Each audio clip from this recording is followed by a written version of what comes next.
کا میاں بیوی میں جھگڑا تھا تو اس نے بیوی سے کہا کہ میں آج تمہارا کام تمام کر دیتا ہوں. پھر کاغذ پہ طلاق لکھنی شروع کی لیکن پتہ نہیں کیا خیال آیا پھاڑ دی تو کوئی طلاق نہیں ہوئی انشاءاللہ. ویسے بہتر یہ ہوتا ہے کہ طلاق اور نکاح کے مسئلے آدمی اپنے مقامی علماء سے پوچھے، اور اگر آپ عرب میں رہتے ہیں تو دارالافتاء سے باقاعدہ جو صحیح واقعہ ہو لکھ کے فتویٰ حاصل کیا کریں. ملتزم کہتے ہیں حجر اسود سے لے کر کعبۃ اللہ کی دروازہ جو لگا ہوا ہے اس کے درمیان میں جو جگہ ہے یہ ملتزم. ملتزم کا معنی کہ وہاں حضور نے سینہ مبارک لگایا، تو وہاں سینہ لگانا دعا مانگنا سنت ہے.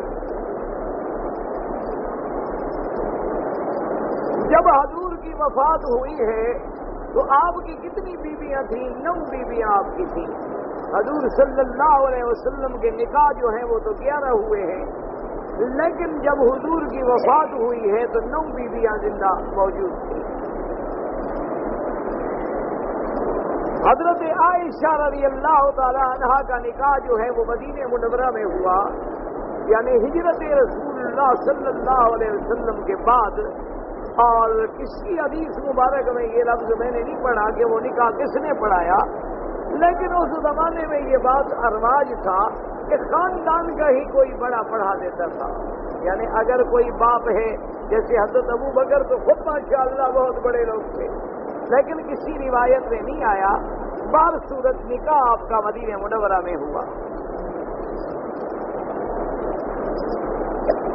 کہتے ہیں جی کہ رمضان المبارک میں روزہ افطار کر لینے کے بعد ساری تک اگر کوئی آدمی اپنی بیوی سے ملنا چاہے کوئی منع نہیں. قرآن ہے احل لکم لیلۃ الصیام الرفث الی نسائکم. اللہ نے فرمایا کہ رمضان کی راتوں میں ہم نے حلال کر دی تمہارے لیے تمہاری بیویاں. یعنی رمضان میں کوئی آدمی رات کو ملتا ہے، ساری کے وقت ملتا ہے، ساری سے پہلے کوئی منع نہیں.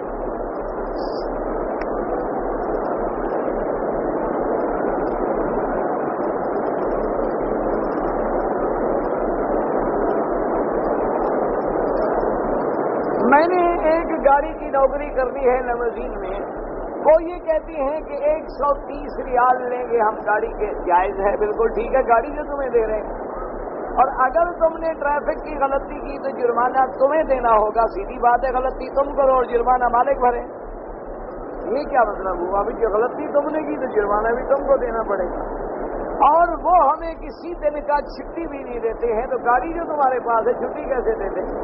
تم گاڑی ان کو واپس کر دو تو وہ دن کاٹ دیں گے.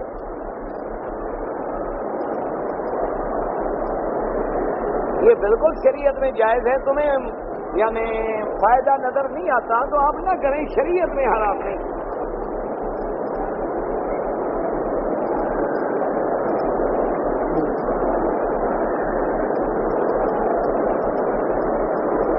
کل ایک آدمی کہہ رہا تھا کہ آپ حرم میں بیٹھ کے پیروں کو گالیاں دیتے ہیں. میں نے تو کبھی پیروں کو گالیاں نہیں دی، ہمارے تو اپنے پیر ہیں. اللہ کے بندے کبھی اللہ معاف کرے کوئی آدمی کافر ہے جو اللہ کے اولیاء کو اور اللہ کے بزرگوں کو گالیاں دے. حدیث پاک میں ہے کہ من عادانی ولیا فقد آذنتہ بالحرب، کہ جو آدمی اللہ کے اولیاء سے دشمنی کرے، ان کو برا بلا کہے، اللہ فرماتے ہیں میرے ساتھ جنگ کے لیے تیار ہو جائے. یاد رکھیں، اس لیے جو صحیح معنی میں مرشد ہیں، اولیاء اللہ ہیں، علماء ہیں، ان کے تو جوتے ہم سر کا تاج بنانے کے لیے تیار ہیں. لیکن یہ جو غدار ہیں، یہ جو حجرے مجرے والے ہیں، میں ان کو پیر ہی نہیں مانتا. گالی دینے کا کیا مطلب؟ میں تو ان کو ڈاکو سمجھتا ہوں کہ ہم کو تو میسر نہیں مٹی کا دیا بھی، اور گھر پیر کا بجلی کے چراغوں سے روشنی یہ پیر ہے. جنہوں نے کبھی زندگی میں نماز نہیں پڑھی یہ پیر ہے. جن کے گھر میں مغویہ لڑکیاں بھری ہوئی ہیں یہ پیر ہیں. جو خود کریم شیو ہیں، جو خود سنت رسول کا مخالف ہے وہ پیر ہے. میں ان کو ڈاکو سمجھتا ہوں، ان کو اللہ والا تصور ہی نہیں کرتا. لیکن جو صحیح معنوں میں محمد مدنی کے غلام ہیں وہ ہمارے سردار ہیں، وہ ہمارے مرشد ہیں. اللہ آپ کو بھی نصیب کرے، اللہ ہمیں بھی نصیب کرے. اور اگر غور کرو تو اولیاء اللہ کے دشمن یہ ہیں کہ داغوں کے تصرف میں عقابوں کے نشیمن کہ اللہ والوں کی گدی پہ بیٹھ کے اللہ والوں کی قبریں بیچ رہے ہیں اور ان کو بدنام کر رہے ہیں.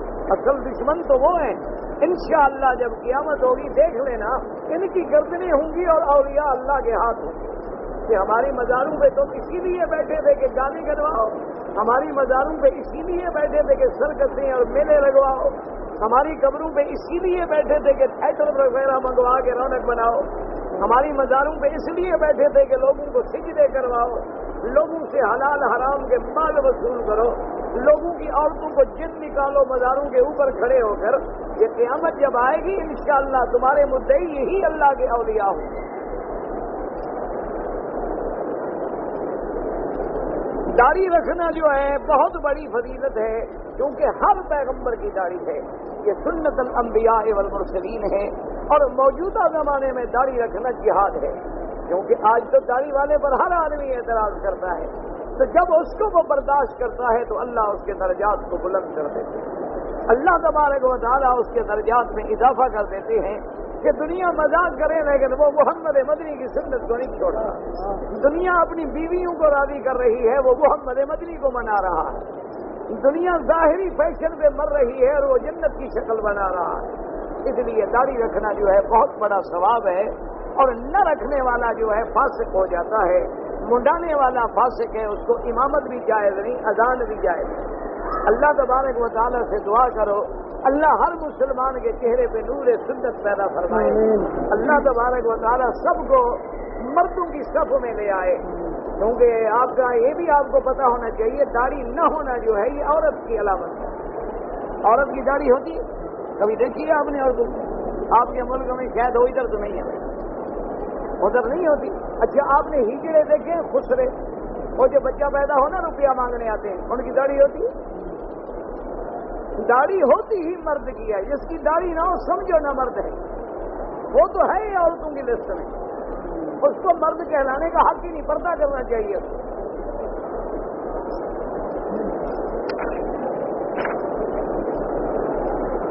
ہاں جی, وہی اجتماع تو گزر گیا. بہرحال ہم تو دعا کرتے ہیں, سنا ہے بارش وغیرہ کی وجہ سے نہیں ایک دن نہیں ہو سکا. بہرحال اللہ نے ان کو تو ثواب دے دیا نا.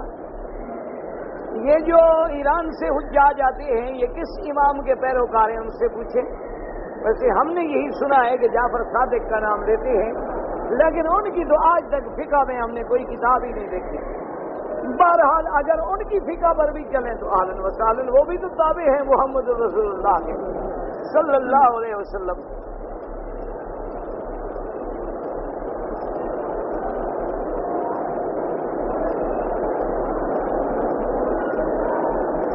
ہمارے یہاں ایک دکاندار ہے جو کاشتکاروں کو رقم دیتا ہے کاشت کے وقت کھاد وغیرہ کے لیے, اس کے بدلے میں رقم بھی لیتا ہے, اس سے زیادہ جو زیادہ لیتا ہے وہ تو حرام ہے. ہاں ایک آدمی یہ کرتے ہیں جیسے بعد رواج ہوتا ہے کہ بھائی مجھے مثلا 2000 روپے کی ضرورت ہے, میں نے کہا جی آج جو ہے میں آپ کو اتنی فلاں چیز دوں گا. اس میں بھی افضل یہ ہے کہ نہ کریں, کیوں پتہ ہے وہ چیز نہ ہو اور وہ چیز میرے قبضے میں بھی نہیں, موجود بھی نہیں, تو غائب سودا ہو رہا ہے. لیکن یہ جو کرتے ہیں یہ تو بالکل نہیں کہتے. ہاں اگر وہ کہتے ہیں کھاد لے جاؤ, دوائی لے جاؤ, پھر مجھے فصل پہ دینا, اس میں وہ قیمت اس کی زیادہ کر دیتا ہے تو وہ کوئی حرج نہیں. یعنی کھاد کی قیمت تھی 100 روپے, وہ کہتا ہے بھی میں تو 150 روپے لوں گا, ویسے مجھے فصل پہ دینا, تو آپ نے لے لیا, یہ جائز ہے, یہ منع نہیں. کیونکہ اس نے تمہیں کھاد بیچی ہے 150 میں, یہ نہیں کہ پیسے دے کے 50 لیا ہے. اس نے اس وقت اس کی قیمت کر دی 100 کے بجائے 150, تمہیں قبول ہے, تم نے چیز لے لی, تو گویا تم نے یہ چیز خریدی ہی 150 میں ہے.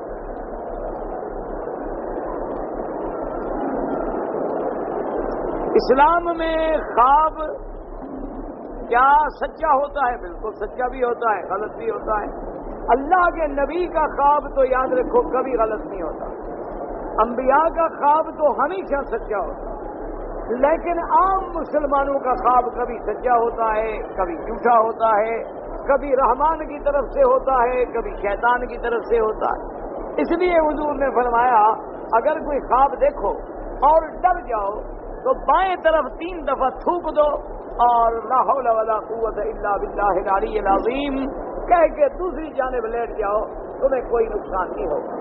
اسی طرح کوئی برا خواب دیکھا ہے تو کسی کو بتاؤ ہی نہیں، چپ کر جاؤ، اس کا بھی تمہیں کوئی نقصان نہیں ہوگا۔ اگر خواب ایسا ہے کہ پتہ نہیں برا ہے یا اچھا ہے تو وہ بھی کسی عالم سے مسئلہ پوچھو، عام جاہل کو نہ بتلاؤ کہ کبھی کبھی وہ تعبیر غلط دیں گے تو اسی طرح پیش آ جائے گا۔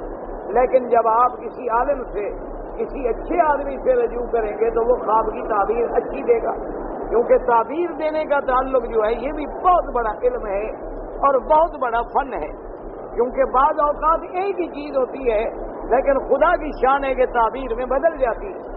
اس خواب میں محمد بن سیرین رحمۃ اللہ علیہ وہ فن تعبیر رویا میں بہت بڑے آدمی گزرے ہیں۔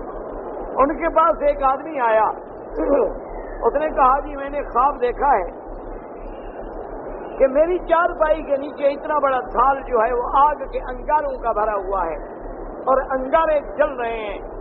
آپ نے فرمایا تمہیں بہت بڑی دولت ملے گی۔ وہ چلا گیا۔ کچھ عرصے کے بعد ایک اور آدمی آیا، اس نے کہا جی میں نے بھی خواب دیکھا ہے کہ میری چارپائی کے نیچے انگاروں کا تھال بھرا ہوا ہے۔ آپ نے فرمایا تمہارا گھر جل جائے گا۔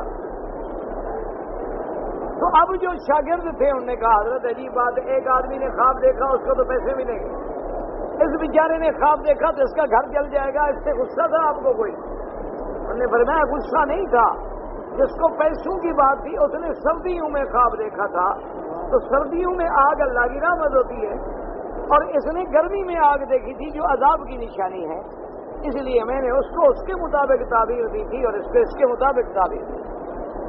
اچھا کبھی خواب جو ہے برعکس بھی ہوتا ہے کہ ابراہیم علیہ السلام نے دیکھا کہ میں بیٹا ذبح کر رہا ہوں لیکن ذبح دمبا ہوا، بیٹا ذبح نہیں ہوا، تو اس لیے خواب جو ہے بالکل سچے ہوتے ہیں، بلکہ خواب جو ہے جزء من جزء النبوت ہے، گویا یہ بھی نبوت کی ایک جز ہے۔ اسی لیے حضور صلی اللہ علیہ وسلم بی بی صاحبہ فرماتی ہیں کہ نبوت کے ملنے سے پہلے انہو کان یرى الرؤیا، حضور کو بڑے بڑے خواب آتے تھے اور جو حضور خواب دیکھتے تھے کہ فلک صبح ایسے ہوتے تھے جیسے صبح طلوع ہو جائے، یعنی بالکل سچے اور سامنے اور کھڑے ہوتے تھے۔ اس کے بعد پھر اللہ تبارک و تعالیٰ نے آپ پہ وحی نازل فرمائی، تو خواب بالکل سچے ہوتے ہیں، اس میں کوئی شک ہے؟ اسلامی فقہ کے مطابق اللہ کے سوا کسی غیر کی نظر، منت، نیاز سب شرک کے برابر ہے۔ ما اہل بہ لغیر اللہ، اللہ نے قرآن میں فرما دیا حرمت علیکم المیتۃ والدم ولحم الخنزیر، کہ مردہ جانور حرام، خون جو نکلتا ہے وہ حرام، خنزیر حرام، وما اہل بہ لغیر اللہ، جو اللہ کے سوا کسی غیر کے نام پہ چڑھایا جائے وہ بھی حرام۔ تو لہذا اگر منت اور نظر نیاز اللہ کے لیے ہے تو جائز ہے۔ یہ جو ہم بہانے بناتے ہیں نا اللہ کے نام کی نظر ہے اور نیاز حسین کے نام پہ ہے، یہی تو شرک ہے کہ اللہ کو بھی ملایا اور حسین کو بھی ملایا۔ اور جی یہ خالص حضرت یہ ہے تو اللہ کے لیے لیکن ہے پیران پیر کے لیے 11ویں شریف، اسی کا نام تو شرک ہے کہ اللہ کے ساتھ کسی دوسرے کو ملا رہے ہیں۔ مشرک کا معنی کیا ہوتا ہے؟ اللہ کو بھی مانے اور اس میں کسی دوسرے کو بھی شریک کرے، اس کی عبادت میں کرے یا اس کی ذات میں کرے یا اس کے صفات میں کرے، وہ مشرک ہوتا ہے۔ اس لیے منت مانے تو اللہ کے لیے، نظر مانے تو اللہ کے لیے، نیاز مانے تو اللہ کے لیے، کسی غیر کا اس میں نیت بھی نہ ہو، نام بھی نہ ہو۔ اگر ہم مصر میں جائیں تو احرام جو ہے وہاں جہاں فرعون کی قبر ہے اس کی زیارت کرنی چاہیے کہ فرعون بھی بزرگ تھا۔ یہ قوم بھی میں نے ابھی آپ کو بتایا نہیں کہ اچھا ہوا فرعون پہلے مر گیا، اب یہ نہیں بتا رہا۔ وہ ہمارے ایک بزرگ ہیں نا حضرت شیخ عبدالستار قوسوی مدد اللہ، بہت بڑے عالم، بہت بڑے ماشاءاللہ متقی پرہیزگار بزرگ ہیں، وہ فرماتے رہتے تھے کبھی کبھی تقریروں میں کہ اچھا ہوا ابو جہل مر گیا، اگر وہ زندہ ہوتا ہمارے ملک میں آتا تو لوگ کہتے یار پھر بھی نبی دسک رشتے دار ہے، کچھ ہی نظر دیکھ کر۔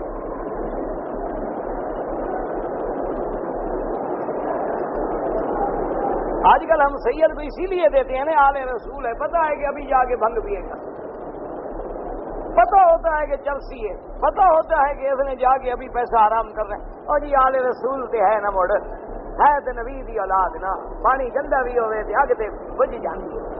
اور آگے سے پیشاب نال بھی بچ جاتی ہے. کس سے تشبیہ دے رہے ہیں آپ اس کو؟ یہ سب جاہلیت کی بات.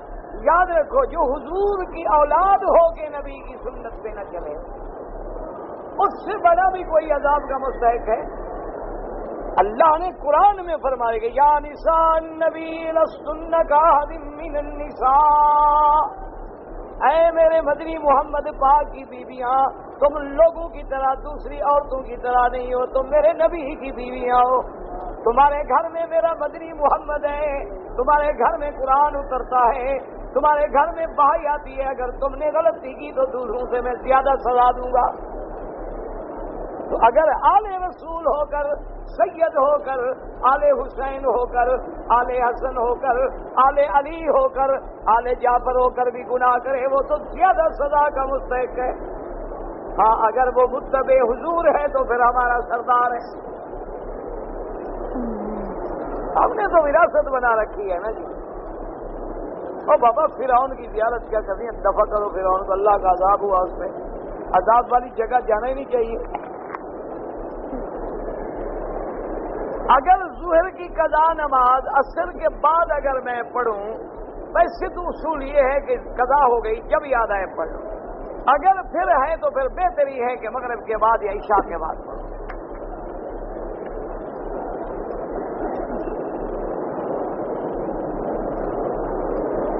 کہتے جی کہ آج کل بعض لوگ جب ایک دوسرے کو ملتے ہیں تو بڑے گالی دیتے ہیں اور بڑے فحش مذاق کرتے ہیں. یہ مومن کی صفت نہیں ہے. حضور نے فرمایا المومن لا يكون لعانا ولا فاحشا ولا بذيء. حضور نے فرمایا مومن کی زبان سے کبھی گندی بات نہیں نکلتی، کبھی گندی گالی نہیں نکلتی. حضور نے فرمایا منافق کی علامت ہے کہ وہ جب ملیں گے یا جھگڑیں گے تو گالیاں دیں گے. اب تمہاری مرضی، منافق بنو یا مومن بنو.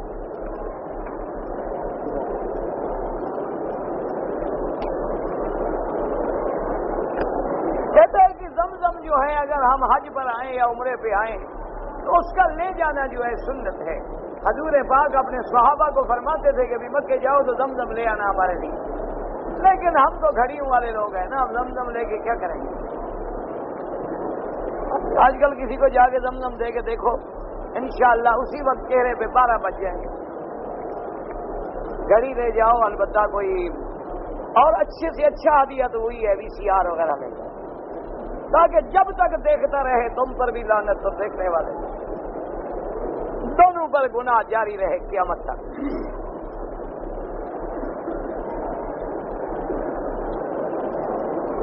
احرام کی حالت میں عورت کو چہرہ چھپانا چاہیے. اگر آگے کوئی مرد نہیں ہے تو پھر چھپانے کی ضرورت نہیں. اگر غیر محرم آ جائیں تو کپڑا ڈال.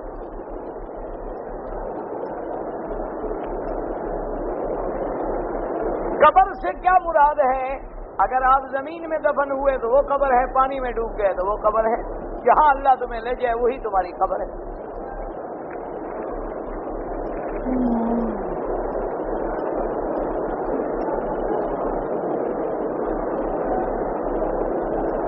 کہتے ہیں کہ جب قیامت کے دن بندے اٹھیں گے وہ تو کہیں گے پتہ نہیں ہم کتنی دیر رہے، تو عذاب کیسے ہوگا؟ وقت کا پتہ نہ لگنا الگ بات ہے، عذاب کا ہونا الگ بات ہے. اور یہ بات جب کافر کہیں گے کہ منبعثنا من مرقدنا، یہی تو عذاب کی دلیل ہے کہ بھئی آگے اتنا شدید عذاب ہوگا کہ پچھلا ان کو تھوڑا لگے گا. اس لیے کہیں گے یار وہی اچھا تھا ہم پڑے رہتے قبروں میں، کیونکہ آگے جو عذاب ہے جہنم کا وہ اس سے زیادہ سخت ہے. فَلَنُذِيقَنَّهُمْ عَذَابَ الْأَدْنَىٰ دُونَ الْعَذَابِ الْأَكْبَرِ. اللہ نے فرمایا ہم آخرت کے عذاب سے پہلے ان کو چھوٹا عذاب چکھائیں گے قبر میں. اور قبر کے عذاب کا منکر جو ہے باتفاق ائمہ اربعہ وہ ضال ہے اور مضل ہے. جب حضور فرمائے کہ انہما لا يعذبان تو یہ کیسے انکار کرنے والا ہے؟ حضور فرمائے نے دیکھا آنکھوں سے کہ ان کو عذاب ہو رہا ہے.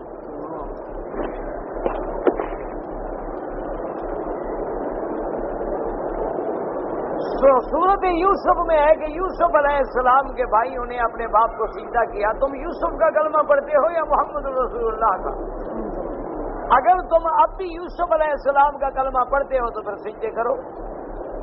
اگر تم شریعت محمد مصطفیٰ پہ ہو تو یہاں حکم ہے لا تسجدوا للشمس ولا للقمر واسجدوا للہ الذی خلقہن ان کنتم ایاہ تعبدون.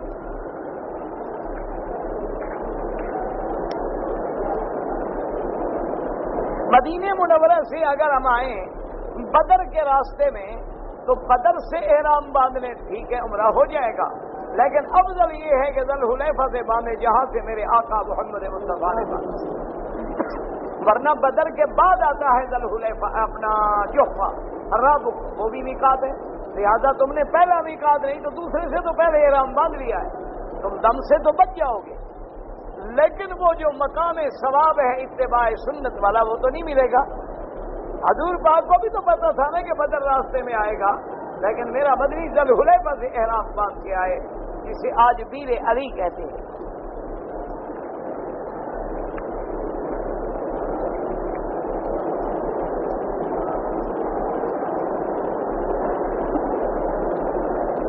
ایک میرے 5 بچے ہیں اور شوہر کا اقامہ گم ہو گیا، وہ بیچارے سفر ہو گئے، 1 سال سے زیادہ ہو گیا ہے، لیکن ان کی خط و کتابت ہے، ہمارا سلسلہ خط و کتابت جاری ہے۔ اب میرے ماں باپ دوسری جگہ میری شادی کرنا چاہتے ہیں، بڑے بدبخت ماں باپ ہیں، پہلا نکاح موجود ہے تو دوسرا نکاح کیوں کرنا چاہتے ہیں؟ بالکل دوسرا نکاح ناجائز ہے، جب پہلا شوہر موجود ہے، زندہ ہے، خط و کتابت ہے، وہ چاہے 10 سال بھی نہ آئے نکاح اسی کا رہے گا۔ ایسے ظالم ماں باپ بھی ہیں، مکے مدینے میں بھی حیا نہیں کرتے، اب دوسری شادی پہ تیار ہیں کہ کچھ مال مل جائے دوسری شادی کرتے ہیں۔ حجر اسود جو ہے ٹکڑے کیوں ہو گیا؟ جب ٹوکڑے نہیں ہوتا ٹکڑے ہوتا ہے، اس لیے کہ تو کئی دفعہ اس پہ انقلاب آئے، نکالا گیا، توڑا گیا، یمن تک لوگ چوری کر کے لے گئے، جلایا گیا، تو کوئی کہتی ہے ٹکڑے کیوں ہو گیا؟ اس لیے ہو گیا۔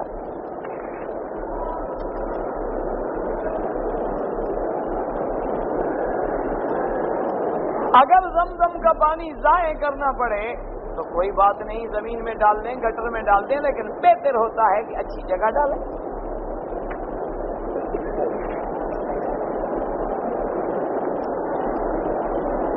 ویسے ہمارے لوگ ہیں ماشاءاللہ پڑے، زمزم کا ان کو اتنا خیال ہے کہ جی زمزم پاک پانی ہے تو گندی جگہ گٹر میں ڈالیں، تو یہ حضور کی سنت کہاں ڈالتے ہو روز؟ ہاں کبھی یہ بھی سوچا یہ کہاں ڈالتے ہو؟ یہ اکٹھا کر کے رکھ رہے ہو؟ نہ، یہ حضور کی سنت محمد مصطفیٰ، یہ نور سنت جو ہے اس کو روز کہاں ڈالتے ہو؟ مجھے یہ ذرا بتائیں۔ پانی کا فکر ہے اور سنت رسول کا فکر ہے۔ خانہ کعبہ میں خاص حصے میں ملتزم پر مقام ابراہیم، صفا مروہ، یہ جگہوں پر دعا کیا کریں۔ دروازہ پکڑ کر تو ثابت نہیں، ملتزم پکڑ کے دعا ثابت ہے۔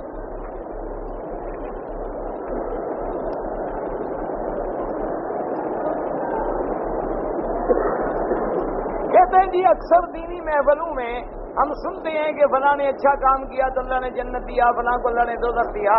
ابھی تو جنت دوزخ کا وقت نہیں آیا تو اس کا نمونہ تو ہے نا۔ دیکھو نا، ایک آدمی جو ہے مجرم پکڑا جاتا ہے، پہلے اس کو تھانے میں رکھتے ہیں، وہ بھی تو جیل ہوتی ہے، اصل جیل تو آگے ہے نا، وہاں جو اس کو صبح و شام ناشتہ کراتے ہیں وہ بھی تو عذاب ہے نا، لیکن اصل عذاب آگے آئیں گے۔ اسی طرح یہ نمونے ہیں جنت دوزخ کے۔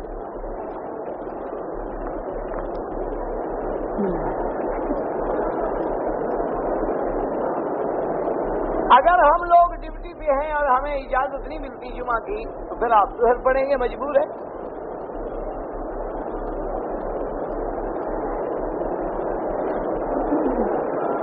اگر ایک آدمی کو غلام آزاد کرنے کی طاقت نہ ہو تو 2 مہینے کے روزے رکھے، اگر 2 مہینے کی طاقت نہ ہو تو پھر 60 مسکینوں کی بات ہے۔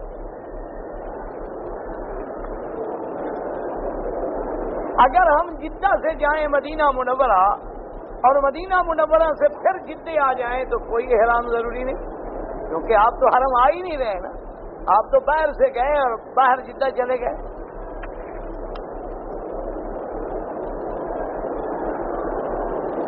اگر ایک آدمی نے بیوی کو 1 طلاق دی اور رجوع کرنے سے پہلے اسے حیض آ گیا، کوئی بات نہیں، زبانی کلامی رجوع کر لو، اس میں کوئی ضروری تو نہیں، رجوع کا معنی یہی ہوتا ہے کہ ضرور جماع کریں۔